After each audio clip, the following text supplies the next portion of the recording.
All right, everybody. Welcome back to another episode of Chicano Hollywood BTS Podcast. Yes, we're behind the scenes. I hope you guys are enjoying the rest of the podcast that we had, and if you guys want to watch the other ones, make sure you guys go to the Facebook page or YouTube page. The link is in our bio on our social media platforms. So you guys make sure you guys click, go like the episodes, check out the episodes. And also we're going to have some other special during the week type of episodes as well. We have one episode coming out soon. We're going to have one where and if you haven't seen it or you have seen it already, it's going to be with my very good friend Oscar, who just had a film festival, and he's going to be sharing a lot about what it took to put that on. He's going to share a little bit about his film as well.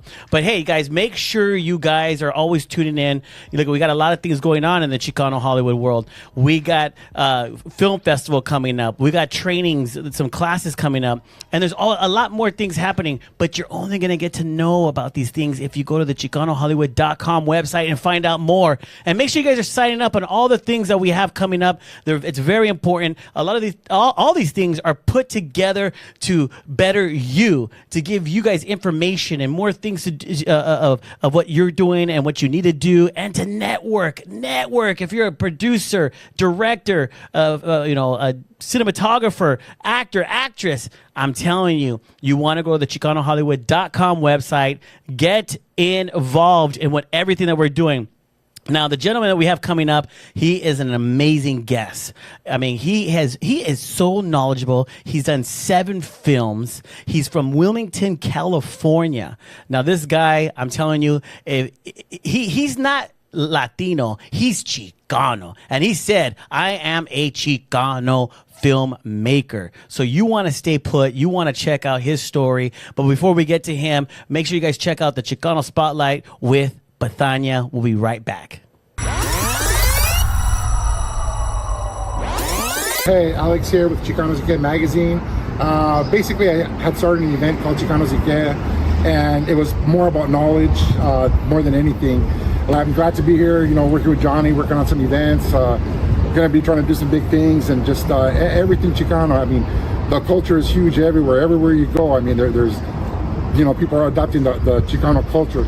And anybody that's about the Chicano culture, I mean, would love for you to follow Chicano.e.que Instagram.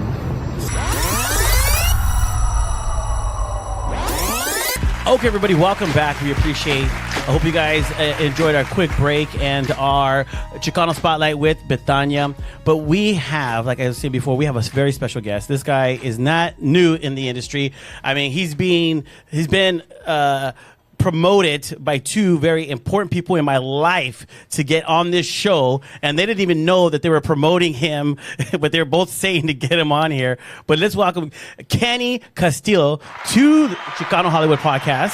Thank you. Welcome, brother. I really appreciate your time. And it's funny because after Joel's episode aired, he literally texted me and goes, "Oh my God, the episode was great. You got to get Kenny on the show." And I put, he's already coming in today.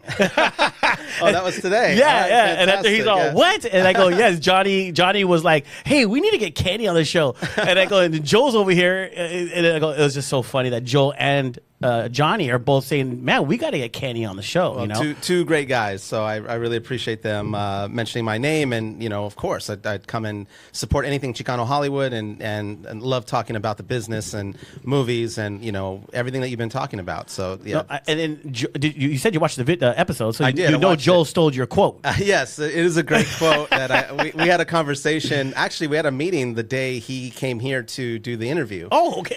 But yeah, the quote was basically, when I tell filmmakers, and I teach as well, so I say, look, you got to know the difference between buzz and hype. Mm-hmm. Hype is what you create for your film. Buzz is what your film creates on its own. So after the hype, if your film does not create buzz, then that's okay. You've done something, but now move on to the next thing. Right. But I think a lot of times, we're hyping stuff and hyping, and then it just kind of fizzles out, Right. And they think then that's how you know it's all hype. Well, yeah. Because if it fizzles out. It's like, does it get, my thing is, does your film project get you to the next thing? Mm-hmm. Does your film get you to the next thing? Right. And that's what the focus should be on. But But you know, people are learning, and you know, a lot of people are making stuff right now, which I think is good for the most part. And you know, we live in a time where at least independent filmmaking has gotten democratized because of the technology.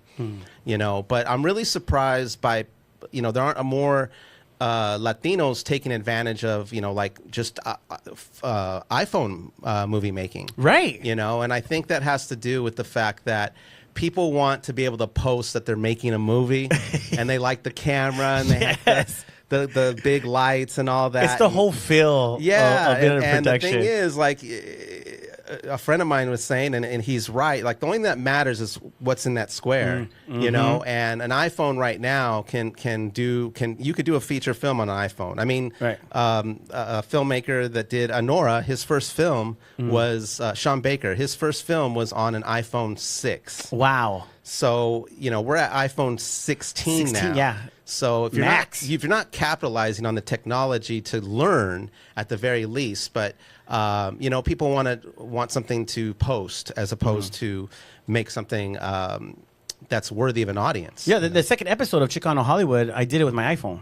I went to the horchata with oat milk, the event premiere. Yeah, I was there. And I used my iPhone the whole time. So the whole episode is my iPhone, and it looks amazing. As I saw it, it looks amazing. Yes. So people forget, like, they're like, you have the, you know, I get filmmakers that reach out to me all the time. How do you do what you do? And they're asking me this with their, like, right now with their iPhone on the table. And I'm like, I go, the thing is, you want me to tell you how you can raise $1 million for your first film. And that's just not doable. I'm like, especially in these times, like that hasn't been the case for years now. I go, you have to make something great as cheaply as possible. Now, how do you make something great? You have to practice, and you can use your iPhone to practice. Right. I love it. And develop your taste. And, you know, so a lot of things are getting made that just are not, you know, they're not, I don't want to say like everyone should go out and do the thing, but I would just say have enough respect for the craft to learn the craft a little bit before you put yourself out there.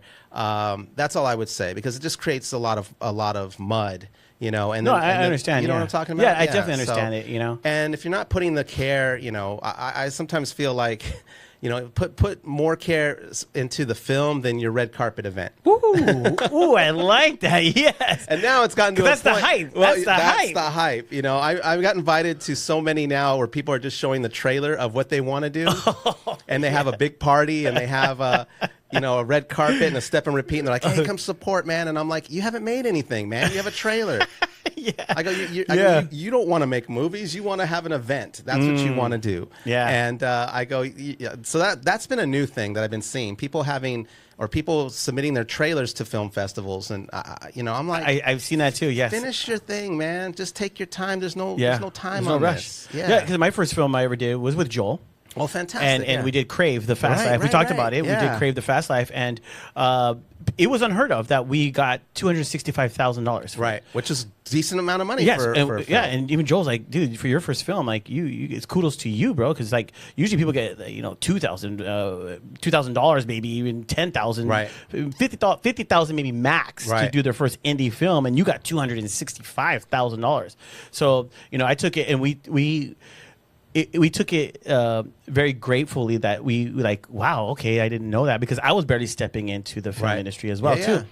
But before that, I was using my phones and stuff. And just to piggyback off what you said about the phones, I've learned and even though I was there at the horchata with oatmeal, people were tripping out how I was holding my phone to grab the audio and stuff at certain positions. And it's like, I was telling them, it's like your ear. Right. You got to cup it and get it. And I was going like this and moving like a steady cam. Right. And so they were just tripping out. But I was like, it's just, from learning what I've learned being on set and then learning to use what I have and what's to me, because you're right. As you produce films or you produce music videos or anything like that, people want to ask you, how much are you?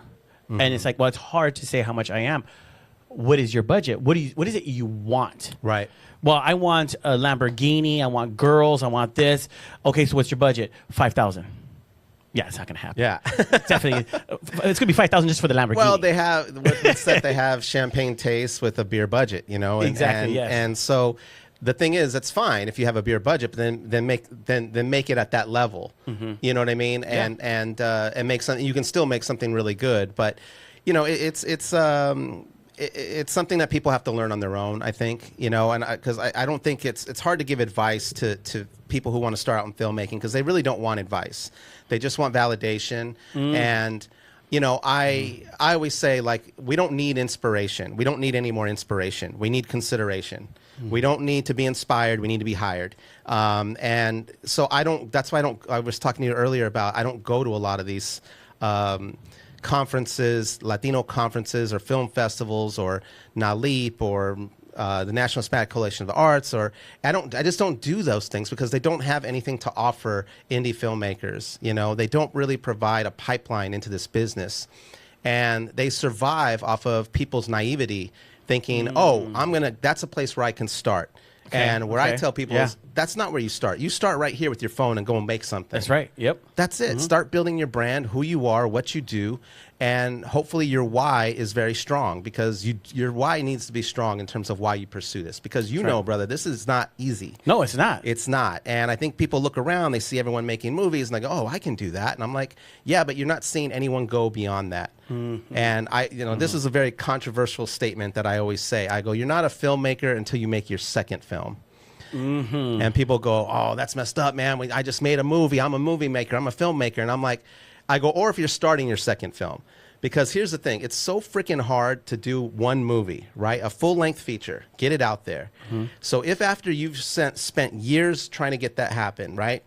And all the blood, sweat, tears, all the suffering, you finally finish it and it does nothing. It goes nowhere. No distribution, no film festivals, nothing.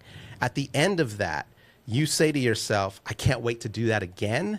Now you're a filmmaker. Yeah, exactly. You're a little crazy and you're a filmmaker. And you want the punishment. And I love the punishment. I'm like, yes, let's do this. Yeah, a lot of people, you know the people, because I'll say it, like being on set, man, I've taken people on set, or they say, I want to get into, I want to be an actor and I want to do this and I want to do this. I go, have you been on set? No.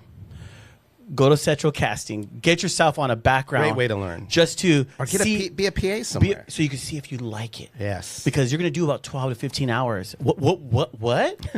Yeah, let me know if you like it. Yeah. Even my business partner, Monica, right here, we filmed something with Johnny called Sabrina, Verticals. Some Verticals. Oh, that's right. I've heard about this. Yeah, and we filmed it. And she was like waiting and sitting there like this. And I go, so you want to be an actress still? She's like, I go, exactly. Welcome to Hollywood. I say, in terms of actors too, I say, start out with doing a play. Yeah, let's go into that, because I think we've got enough of those. I got to find out a little bit more about you still. Sure. I know we're going right into but I got to still let people know who you are. I mean, you're from Wilmington, right? Wilmington, California. I grew up in Wilmington. California, and I seen that you did plays. Yes. Because I did a lot of plays. Fantastic. I did plays with, that's how I started acting. It was plays with a church. That's how you learn. With a church. I'm going to say their name, Victory Outreach. Okay. So back in the day, in the 90s, they used to do live plays. They were huge plays where I was one of the main actors in it, and the minimal crowd for us was about maybe 1,000 to 13,000 in attendance. Fantastic. So I was in Albuquerque, New Mexico, in a stadium, and 13,000 people came to see my play, and I'm the main actor in it. So I've learned to act through doing plays. Perfect. So when I seen you do plays, and that's how I met Joel. We were doing Crave. It was Crave, Choose Life or Choose Meth. Play. I was doing a play. So that play developed into the film. To the film. Because he came to see the play and he saw how people were attracted to it. Right. And was like... Which is how Tyler Perry started. We were trying to be like Tyler Perry, me and my buddy. Yeah. That was the whole thing. Because if Tyler Perry can do it, we were like, well, let's us do it. We come from the play. Especially if you have an audience. And we have an audience. That's the most important thing. And that's what Chicano Hollywood gets. Yes. You have to have an audience. If you don't have an audience, you're creating in a like what Joel said, a bubble. You know what I mean? Your audience is your power. But I'm sorry, I interrupted. No, you go. So that's what the whole thing is. So you come from the play era. You like doing plays. Well, I went to. I thought I wanted to be an actor, and I went to and I was serious about it. So I went to the Los Angeles Theater Academy at LA City College. It's a 3-year program, and I thought I wanted to be an actor. But after I graduated, my then girlfriend, who's now my wife, we started producing plays together. So we'd rent a theater. I would start writing, just because I didn't have money to pay for royalties. And sometimes I did. Sometimes we did a couple of Luis Valdez one acts. I did a play called Tracers, which was a Vietnam drama where I directed it, I produced it, and I acted in it. But acting was never a good fit for me. And when I finally realized I'm not an actor, I'm a director, I started to transition out of putting myself in stuff or acting in things or pursuing acting at all. So I just focused on writing and directing and took a few one acts I had written and made a screenplay. And then started, and that's how I created my first film. That was back in 2000. Nice. But 2 years ago, the industry right now where it's at, it's very hard to get anything made right now at the level that I want to be at, right? Mm-hmm. So 2 years ago, I participated in a festival called the Brisk 10-Minute Play Festival. I was just hungry. I wanted to direct. So I hadn't done theater in over 20 years at that point.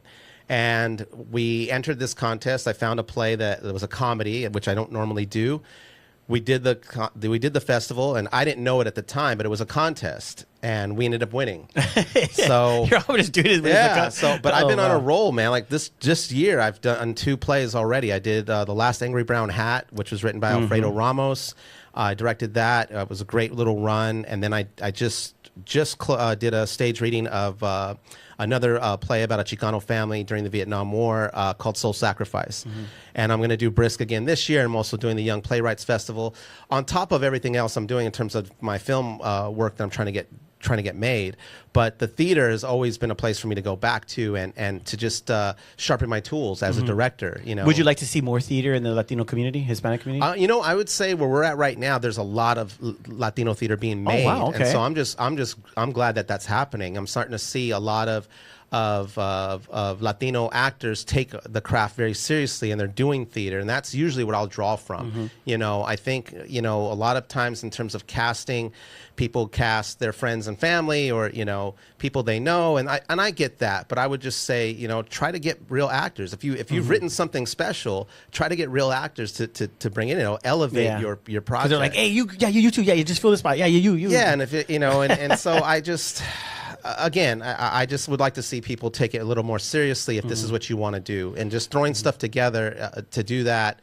If it's fun or a hobby for you, that's fine. But that's how I'll take it. So what's the difference? Maybe some people don't know between doing live plays and doing movies, the acting. Well, for the acting, I think it's more challenging for the actor. That's why I usually will look at a theater background of an actor that I cast.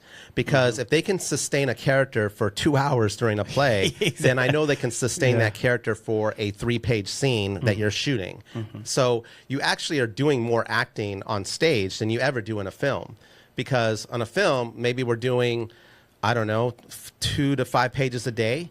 And so your actors come in for that day for 2 to 5 pages. They only have to be that character for 5 to 10 minutes while we're shooting the scene. Right. But to be on stage and do that. And an interesting thing, I take it kind of for granted, the transition from a film. It's a lot easier to go for an actor to go from theatrical to film than it is to go from film to theater. And I'll give you a perfect example. An actor I worked with a lot in my films, I love him to death, and he's really funny. I cast him in the 10-minute play that I did at Brisk that won. And he struggled. And he was like, how am I supposed to learn 10 pages, Ken? I'm used to doing 1 page a day. He's like, and I put him with 2 incredible theater actors who do cinema, but they were very highly trained actors. And so they helped him. But he was really nervous about going out on stage in front of a live audience for 10 minutes and being on stage and just... You got to maintain it, and we got to we have to have the builds. You have to have the same thing that happens in a film, but now you are on stage the whole time, right? And because there's different what would you call it? Not rules, but mechanisms or something. Because on camera it's this, right, and then in theater it's this. Yeah, it's a bigger, but you still have to be connected to the material and to the people on stage. Okay, and so that thing doesn't change, And in terms of bringing someone who's in the theater into film, it's about the directing and all their choices that they may want to make theatrically. It has to be in the face, right? Because I had that problem. Okay, so you're being too big in front of the camera. Yes. Right. They're like, okay, you can stay in your mark. I'm like, well, because I'm on stage. I'm like, hey, guys, what's up? I've been used to like, because you have to, I mean, like I said, it was 1,000 to 5, you know. Right. You got to perform the person in the back of the theater. Exactly. So they could see us. And from there, you know, to go to film, it was like, it wasn't hard, but the only thing was like, hey, Kate, look. This right here, this is what we want. I'm like, oh, okay. Like, so you might, as a theatrical actor, feel a little constricted. You know, exactly. But it's up to the director to kind of guide you, and there's a lot more trust that the actor has to have with the director on film than theater, because once they go on stage, it doesn't matter what you've told them before as a director. The actor now has control of the play, but in film, it is a director's medium. You know, so the director can control and choose the take they want to use, you know. So, but, you know, one thing, it's actually a good segue to my class, is that the thing I try to teach directors is how to build trust with their actors. And it starts with the audition process. So it's a philosophy I've had over the years. Like, I've done 7 feature films. I've never once used a casting director. Wow. Not one time. Wow. And part of it was I didn't like the casting process, having been an actor, going, this is not a really good process to find the best people. And also, there's a difference between someone who's a good auditioner and someone who's a good actor. Ooh. And so my process separates those. Wow, I like that. So I can find the good actors that are bad auditioners, you know, and I don't think casting, the way casting directors work today, plus there were no Latino casting directors when I was coming up. Now you have Carla Hull, you have Alan Luna, you have you have Carmen Cuba, you have all these Latino casting directors who know how to cast Latino actors in Latino roles. We didn't have that before, and that was another problem why I cast all my films. I like what you just said right now. It really hit home that people could come in and nail the audition, but be horrible. But then the person could come in and just do horrible in the audition, but they're the one. Look, Robert De Niro himself was never considered a good auditioner. And if it wasn't for Martin Scorsese, we may not have heard of Robert De Niro. Wow. So he was not a good auditioner. But Scorsese was a director. And that's why I tell actors, I go, you want to build relationships with creators, not casting directors. Casting directors come and go.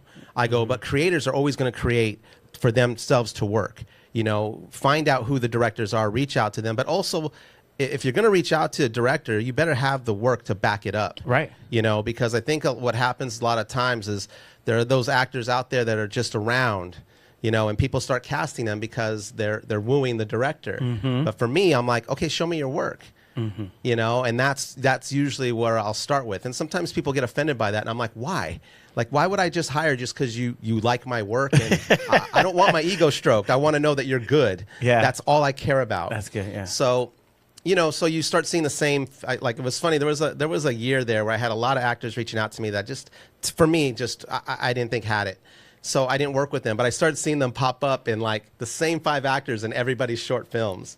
And I was like, I honored their hustle, you know what I mean? But, you know, that's a director hiring not based off ego, not based off the work of the actor, you know, because someone reached out to them and told them they were great. I love your work. Okay, yeah, I'll put you in my movie. And let's talk about that, because, you know, sometimes I believe like you take pride as being a director. You take pride as being a filmmaker. Yes. And some people could be watching this right now and might take offense because, you know, oh, wow, okay, wow, you know, he's saying this and that about, casting just family, friends, this and that. Like, what you just said right now. But as like we talked last week with Joel, like, when you start moving up to a different level, or you want to be at a certain level, I mean, doesn't the Chicanos, the Hispanics, the people that are filmmakers and the people that are actors and actresses, they got to get used to this type of, we have to have these honest conversations. Honest conversations, absolutely. Yes. Absolutely. And that's why I think me and Joel connected very quickly when we met at Elevate, was we have the same philosophy. You know, if you're offended because I'm telling you to step up, exactly. Yes. Then we don't need to work together, right? You know, and so being the way that I am, and being direct. I'm not trying to be a jerk, but I'll give you a perfect example. Like what I tell directors too. I go, when you have a producer reach out to you, what's the first question you should ask them? Well, and they always go, well, I don't know how much money they're willing to put in or whatever. I go, no. Your first question is, what have you produced? Now, if that producer gets upset because you asked them a very specific question about what they've produced, then you don't want to work with that person. That's already a negative start. Yes. So why would you want to? And why is that offensive unless they Yes. haven't produced anything? So that's how I weed people out. Look, man, I don't have time. I have a wife and 2 kids. I don't have time to mess around. This is very serious to me. I've done 7. I want to do 8 and 9 by the end of this year, or at least get 8 started and maybe set up for 9 for next year. So I want to connect with people who have the same philosophy. I don't want to connect with people who just don't take this serious, or they want something to post on social media, or they want to work with, there's just a lot of, I call it mud, essentially. Yeah, that's good. So I did look at some of your stuff, and I seen that you had done 7 films and stuff, and I look at Cholo Chaplin and all these other films that I got to see, and the other day I like to ask this question because you're a filmmaker, and what is your take on showcasing our culture, but yet making it diverse for everyone to watch? Well, that's an easy question to answer. If you're telling a human story, even if it's Chicano, you're going to connect with human beings. The problem is if all your messaging is up top and your story is below, that's what that's what won't open yourself up to bigger audiences. We got to kind of get beyond shots of the 6th Street Bridge and the pictures, of lowriders and all that. What's the story? And all that is just frosting on this cake. You know what I mean? So my thing is always focusing on story and character. All of my films are all Chicano films. I see that. Yes. That's why I was asking you, because since there's Chicano films, and I got to know you now, so I wasn't able to watch any of your films. I apologize. But there's a lot out there. I mean, I am going to look at them. I do want to look at them and stuff because Joel said that you're very creative on bringing in the stories of what you just said right now. So I'm very curious to see how you do bring in those stories and stuff. So So some of the films, what has been your most, out of the 7, the one you really like the most of the storyline that you produced? Oh, wow. He's all great. I'm going to offend No, that's an easy answer, actually. It was probably my 2nd film. It's really hard to find now because it came out in 2009. It's called Ghost Town, and it's about a place. Like, I grew up in Wilmington, and Ghost Town was on the east side of Wilmington, which was a gang-infested part of Wilmington. I didn't grow up there, but I knew about it. And so I created this kind of love story that takes place in Ghost Town. Wow. Okay. And so that's what the movie was about. It was like, I'm going to take this story where all these gang members and drug dealers and all this thing's happening, but I'm going to put a love story in it. And it was a personal story about this other kid getting out of Ghost Town. Right. He grew up there, and it's about him getting out, falling in love, and living his life, which was parallel to mine, was just trying to look past Wilmington and how do I get out of Wilmington and do the thing that I want to do. Well, I didn't know what that was. I just knew I wanted more. I wanted to experience the world more. I wanted to create. I was very angry and insecure person in high school, and so I had to find my art. Once I found it, it was just like so clear. And it's not that, people always say, well, you forgot where you came from. I'm like, no, I didn't forget. I hate that scene. I hate that. It's so much. You forgot where you came from. I'm like, no, I didn't forget where I came from. I just knew that it wasn't what I wanted in life wasn't there. And you don't ever forget where you came from. I carry it with me everywhere I go. You know what I mean? Like, I've never denied the fact that I'm from Wilmington, and it served me as an artist, but I knew I wasn't going to stay there. I've met a lot of good people from Wilmington, a lot of musicians. It's a super working class. Yes. A lot of people. I know a lot of people that are probably watching this as well are like a lot of people. A lot of stuff happens in Wilmington in the Chicano Hollywood community. I'm not lying. It a lot doesn't. of things. The thing is, Wilmington never changes either. It just doesn't change. When I go back there on occasion, and it's just exactly the same as I left it. We're the port of Los Angeles, we're the richest port in the country, and Wilmington somehow doesn't ever get that money or get developed or it's just but at the same time, like, that's my audience, working class Chicanos from Wilmington. They're my audience. They're the ones that have inspired me, all my stories. So those are the stories I tell, and that's how I honor where I come from. But I don't live on the west side for sure. I live in East LA right now with my wife and my 2 kids, and I don't. I still keep it real, is what I'm saying. I love it, and I love the fact that I could tell that you are a teacher. And you do have a a course coming up with, Yes. I believe Bethania did a whole video about it that she's going to be there. She's going to be taking it. I got Yes, her she'll be taking it as well. scholarship. She's the only scholarship I've offered, so don't contact me for a scholarship. She's someone who takes directing and filmmaking very seriously. She's very passionate. Yes, she does. And so she approached me at the Horchata with Oat Milk premiere and said, I would really like to take your class, but and I said, look, I'll sponsor you for that class. If you want to take it, you just commit to the whole 6 weeks. Because sometimes when you give something for free, people don't value it as much. But she was like, no, I'll be there. I just got to clear my schedule and I'll be there. And I said, great. But yeah, it's an acting for directors intensive. It runs 6 weeks. They can sign up at my website, KennethCastilloFilm.com. If they go to Director Intensive and they click on that, they can sign up. There's a questionnaire there about what you want to get from the class. I asked for you to send me some work, just so I know you're serious about what you're doing. And the class to me is a deal. It's $325 to take the class for 6 weeks.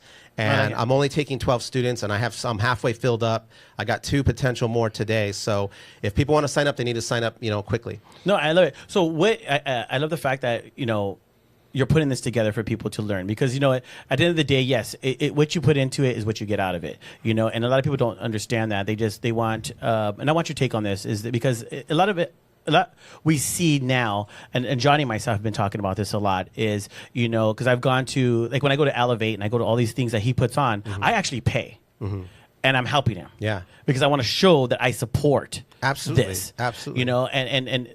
But there's a lot of us out there that are constantly, and I feel like I get it. If we're all doing something, like you're doing something, and I get it, we look, some people that are aspiring actors and people that want to do things, they look at you like, hey man, get me on the show, get me on this, boom, boom, boom.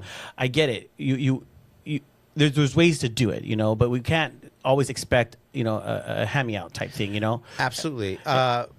No, I agree. Like, just for this show, I love this show, but I never reached out to Johnny and said, hey, Johnny, can you get me on the show so I can promote my class? I didn't tell Bethania to do a video. She did it on her own because they saw what I was doing as value. And that's the thing about attracting things. You know what I mean? And plus, I don't ever want to. My thinking is, if JR thinks our conversation is of value, then he'll take Joel's advice or Johnny's advice, and he'll call me. And if he doesn't, then he doesn't. But that's okay too. Does it serve what you're doing here? And so, but also because of that, we can have a more genuine, honest communication. It's not a thing where I contacted you and you're like, okay, fine, come and talk. It wasn't that. And the fact that you don't know me is great, because you get to learn that. I'm getting to know you right now, and I'm loving it. I love your attitude. I love your knowledge on things, and that's what the show is about. That's why we're calling it a BTS, behind the scenes podcast, because you're what you've gone through in filmmaking, directing, even want to be an actor, even doing the live plays. That is very important to those that are wanting to get into the industry, that say, hey, I want to do something like that. And you're being able, is that some of the things that you're going to be teaching at your class? No, I'm going to be focused mostly on the communication with the actors. So, how to audition actors, how to communicate with actors, how to build trust with actors, how to give notes to actors, how to get a performance from an actor. So it's really about elevating the people that you hire and getting them all to work together, but also being the type of director that the actors comfortable sharing who they are in their performance. Yes. So and that's something you can only do by example, and which I plan on showing in my class, but also through repetition. So I tell all my students that are signed up now, I go, we work the moment you come in. I go, so I will be putting you in the shoes of the actor. You will be auditioning each other. You will be giving each other notes. You guys will be doing scenes, and it doesn't matter how good or bad an actor you are. That's not what we're focused on. We're focused on how you give notes, and how a simple note can change a performance, and you'll feel it as a director, being an actor, being directed by another director. I like it. Yeah. So do you consider yourself, do you hate when people put you in a genre, or do you say, no, I am a Chicano filmmaker? No, I am a Chicano filmmaker. Okay. Yeah, there's some people saying, no, I am a Chicano doing film or something, but you're proud about it. I can do, like, one of the things I'm doing, one of the plays I'm directing is an all comedy with an all Caucasian cast, So, so I can do other things, but I have a lot of Chicano stories that I want to tell, and I felt like, when this Latinx craze was coming along, like I was like, okay, if that's what you want to call yourself, I don't have a problem with that. But I'm referring to myself as Chicano. I will honor your Latinx designation, but you need to honor my Chicano designation. Actually, you don't need to honor my Chicano designation because I don't care. That's just who I am. Yes. And if you like it, cool. And if you don't, that's fine too. But I'm not going to tell anyone how they should define themselves. But I am not, and I'm not going to explain why I define myself that way either. That's just who I am, So, but like my fifth or sixth film, Counterpunch, is an all Cuban cast, or not Cuban Puerto Rican cast. It's about a Cuban boxer, So I would call a Latino film. I had Mexicanos in there, and Chicanos and Cubanos in there, and Puerto Ricans in there. And so that wasn't necessarily a Chicano film, but it was a boxing film, and Chicanos love boxing films. Yeah, oh, yeah, definitely. Okay, so off camera, we're going to talk about a film that I have in mind. All right, fantastic. I've told Joel a little bit about it, but, dude, you know what? Sorry, Joel, we're going to go. But that's a genre that, again, like the genre, I don't mind being a genre director. I call myself an urban storyteller. That doesn't necessarily mean all my movies are about cholos and gang members. That's really not what they're about. It's really about the people who have to deal with those people. But my last film, Marigold the Matador, is about a single mother. Yeah, let's talk about that. I was watching the trailer. It's really interesting. Oh, thank you. So explain a little bit about it. Yeah, it's about this a single mom. She's raising an 11-year-old girl, and the 11-year-old girl is like a latchkey kid, and she has to spend her summer in this backyard where she's kind of enclosed, where the mother knows she's safe while she goes to school and goes to work. So she ends up befriending a homeless guy on the other end of the wall. So as she gets older, it's like that transition from little girl to young woman. She gets braver and starts to come out of the enclosure that she's in. She befriends this homeless guy, but he does scare her. So she kind of envisions herself as a matador. So she has these kind of daydreams where she's a matador and he's a bull, and she's trying to to deal with him, in that way. And so there's there's homeless, the guy's homeless, obviously suffering from mental illness. And so there's a lot of issues there, but that messaging goes underneath the story. And so my thing was to tell the story. We shot it in 7 days. I didn't have a script. I just had scenarios. Wow. Yeah, it took me about 2 years to make, though. 2 years, 7 days over 2 years. But it was 2 weeks of prep for 2 days of shooting. We shot in the LA River. We shot all over LA. We shot in Wilmington. So that's really what it's about. It's about the log line is a single mother raising an 11-year-old matador, and there's a schizophrenic homeless man in there as well. No, I love it. I saw the trailer. Yeah, the trailer was really good. Hopefully, when people watch it, they always say it breaks their heart. So you don't mind if I put the trailer in here? No, not at all. Okay, Absolutely, cool. Yeah. So we'll put the trailer in here as well. For sure. So what we're gonna do real quick is we're actually gonna go right now and we're gonna watch the trailer, and we'll be right back. You should watch Marigold the Matador. This is an urban fable about a single mother, a schizophrenic homeless man, and an 11-year-old matador. Marigold's childhood is quite lonely as she makes the transition from a little girl to a young woman. Since her mom works at 9 and goes to school during the day, Marigold finds herself befriending a schizophrenic homeless man. But things take a turn when the man becomes combative. But in that moment, Marigold transforms into a matador. El Toro becomes the physical embodiment of her fear and loneliness. I know, doesn't that sound crazy? And if you want to see that feature for yourself, you can check it out on Chicano Hollywood TV. And don't forget to download our app. All right, so now we're back. Yes. But you thought I was done, or she thought, oh my God, he's back. She wanted to watch. She thought I was going to put the trailer on right now. Oh, man, she thought I was going to put the trailer. No, but man, I am really excited for you, and I'm grateful that you did take the time to come on this because, absolutely, man. From Joel and Johnny sharing about you and stuff, and both of them like, dude, you got to get him on the show because, and then now having you here, and hopefully, and I apologize because I know you said we met each other at Elevate conference. We met at the last Elevate. I don't know if I've met you before. You just seem familiar to me. But I know we met at Elevate. I was at Oat Milk, but that was a huge event. Yeah, a lot of people. And I just kind of, I just was off to the side. Basically, I was talking with another friend of mine that was there, but yeah, no, it doesn't. I don't get offended by oh, things then like great. that. Now we're becoming great friends. Hopefully we'll start seeing each other. And because I have the same concept with you, I shared some of the other day.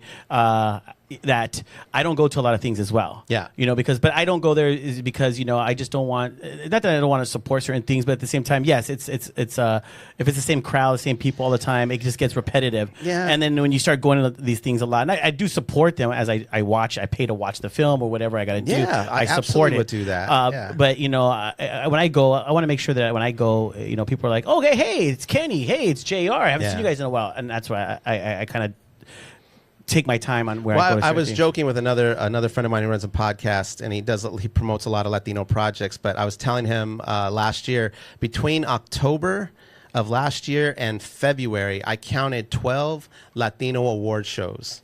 Oh my God, 12? 12 Latino award shows, and I'm like, okay, why? Like, I joked with him. I'm like, and it's the same people, right? And it's okay, fine. You want to pat yourselves on the back? That's great. Okay, I just don't know how this elevates us in the business. I don't know how this opens doors. I don't know how this gets anything financed. But I was joking with him. I go, we should have a Latino award show that gives an award to the best Latino award show, because there are so many. That's so true. And we'll give all the Lifetime Achievement Awards to all the same 5 people at one time of the year. Oh my You guys God. can all do it, and it's fine. And even some of the festivals, like there's this other festival, I'm not going to mention its name, but I actually joked with my wife. I go, oh, this festival's happening again. I go, guess who's getting a Lifetime Achievement Award? And she says the name, and I'm all, yup. Oh. And I'm like, that's who it is. I go, he hasn't done anything in 30 years, but we're going to give him a Lifetime Achievement Award. That's funny. Man, well, thank you so much for coming on the show. I really appreciate it. Is there anything you want to say that maybe I didn't ask and you wanted to get it off your chest? Here is the time. Flew by. We talked about a lot of cool stuff. Yeah, we did. It was very interesting. Yeah, I have a book coming out as well. Yes, I am so sorry. Yeah, I do have a book coming out at the end of the year. It's called Stereotypical: My Filmmaking Journey from the Harbor to Hollywood. I like that. And it's not just based. It's about going after your dream and supporting your family. Like, I think that's the thing that people don't understand. How did you do 7 films and have a wife and 2 children and a job in between those films? And I just say, I don't know, but I went down and I started writing everything down. And even I go to my wife, I'm like, how the hell did we do all this? She's like, I don't know. Like, part of it's faith and part of it is you're not going to, I guess if we end this conversation this way, you're not going to have all the answers all the time, but you just keep going forward. The thing that you need more than anything is tenacity and patience in this business. It doesn't happen overnight. It has happened overnight for a couple of people, right? But they are not the example. They're the exception. Exception, yeah. So I would just say, if this is what you want to do, have a very strong why, and learn how to network, because we are terrible at networking as Latinos. We are terrible at networking in this business. And when you can help people, help them. Right. When you can. And if you're asking for help, make sure you have the goods to back it up. That's right. Don't ask someone to put their reputation on the line if you don't have your stuff in order. I like that. Where can everyone find you? Very easy. KennethCastilloFilm.com. All my stuff's there. My social media, the movies I've done, interviews. I've written for Daily Cella. My articles are on there. And to sign up for my class, the Acting for Directors Intensive is on there, so you guys can check that out as well. Okay. Well, thank you so much, Kenny, for coming on. I really appreciate you, brother. And this won't be just the first time. There's going to be more. I think I want to bring you, Joel, and Johnny at the same time. I think that would be a great conversation. Absolutely. I would like to see all of us entwined in that. I'm there. We're going to make that happen. I guarantee you're going to make it happen. But thank you guys so much for tuning in. I really appreciate you guys. We will see you guys next week. Don't forget, follow... I'm going to say it, Kenneth Castillo, Kenny, but follow him and make sure you guys support him and everything he's doing as well. But we'll see you guys next week.